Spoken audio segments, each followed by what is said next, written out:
Okay. Time to resume the story. Okay.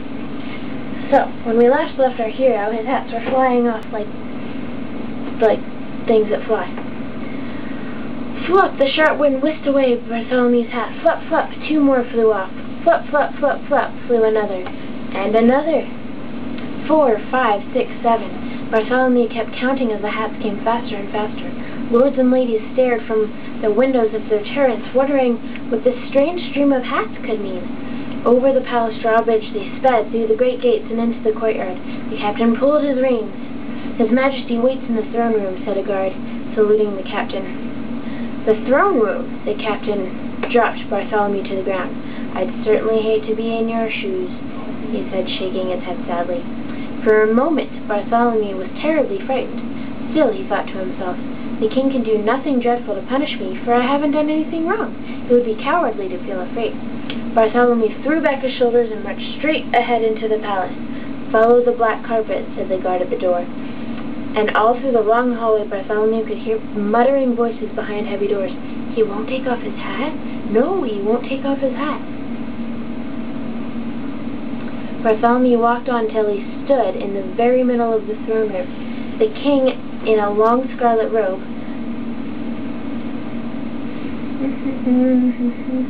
was sitting on his throne. Beside him stood Sir Ariak, keeper of the king's records.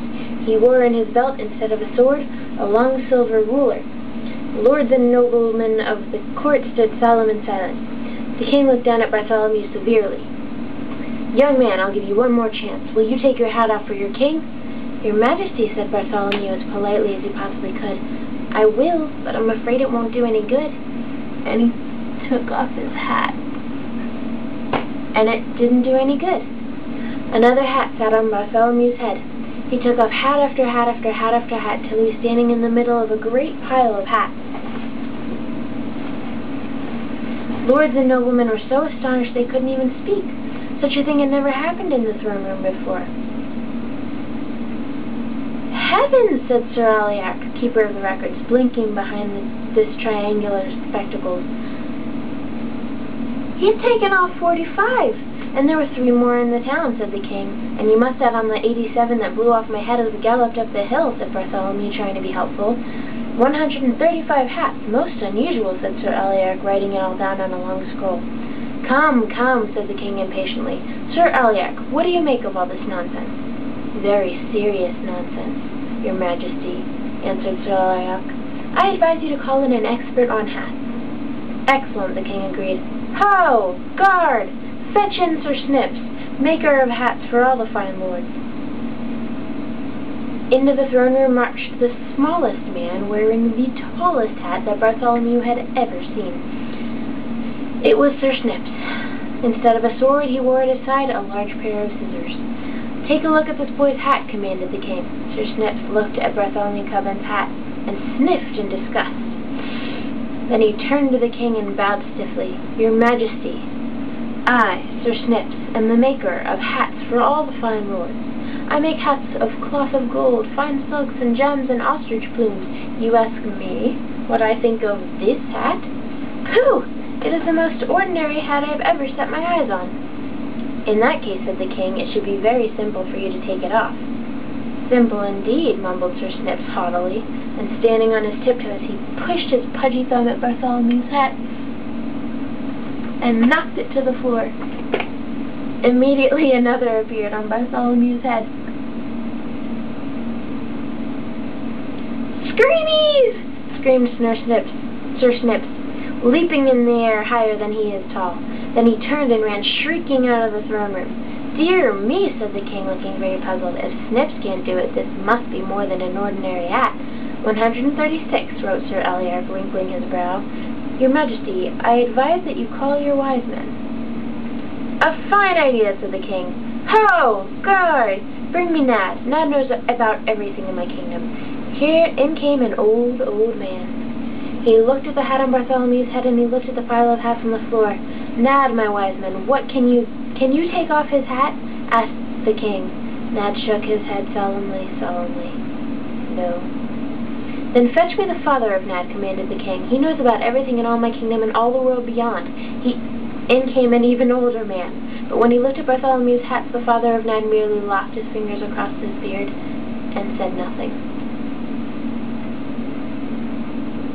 Then bring me the father of Nad, ordered the king. He knows about everything in all my kingdom and all the world and beyond and in all the other worlds that may happen to be. Then came in the oldest man of them all. But he just looked at Bartholomew and nibbled nervously at the end of his beard. Does this mean that there is no one in my whole kingdom who can take off this boy's hat? Bellowed the king in a terrifying voice. Oh, I didn't do that right. Does this mean there is no one in my whole kingdom who can take off this boy's hat? Bellowed the king in a terrifying voice. A small voice came up through the balcony window. What's the matter, Uncle Derwin? To Bartholomew it sounded like the voice of a boy. The king stepped out on the balcony and leaned over the marble railing. There's a boy in here just about your age, the king said. He won't take off his hat. Bartholomew tiptoed in behind the king and looked down. There stood a boy with a big lace collar and a very proud little boy with his nose up in the air. It was the Grand Duke Wilfrid, the nephew of the king. You send him down here, said the Grand Duke Wilfrid. I'll fix him. The king thought for a minute. He pushed back his crown and he scratched his head. Well, maybe you can. There's no harm in trying. Take him to the Grand Duke Wilfrid, commanded the king, and the two of the king's own guards led Bartholomew out of the throne room.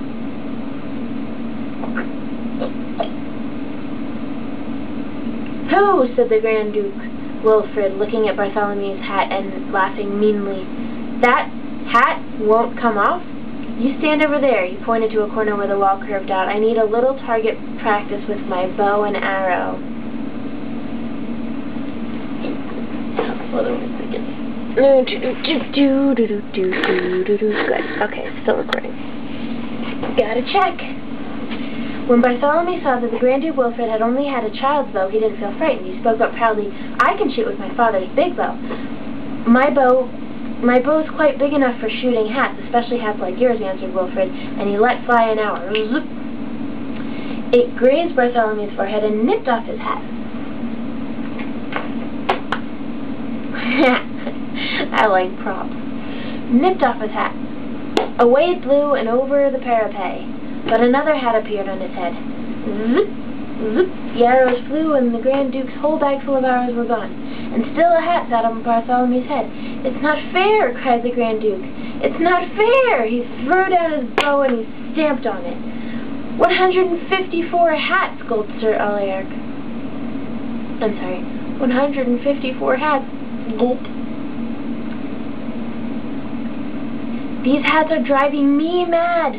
The king's voice rang out through all the palace. Why waste time with a child's bow and arrow? Fetch me the mightiest bow and arrow in all my realm. Fetch me the Yeoman of the Bowmen. What's the Yeoman of the Bowmen? Yeoman of the Bowmen, echoed all the lords and noblemen of the court. A gigantic man strode out across the terrace. His bow was as big as the branch of a tree. The arrow was twice as long as Bartholomew and thicker than his wrist.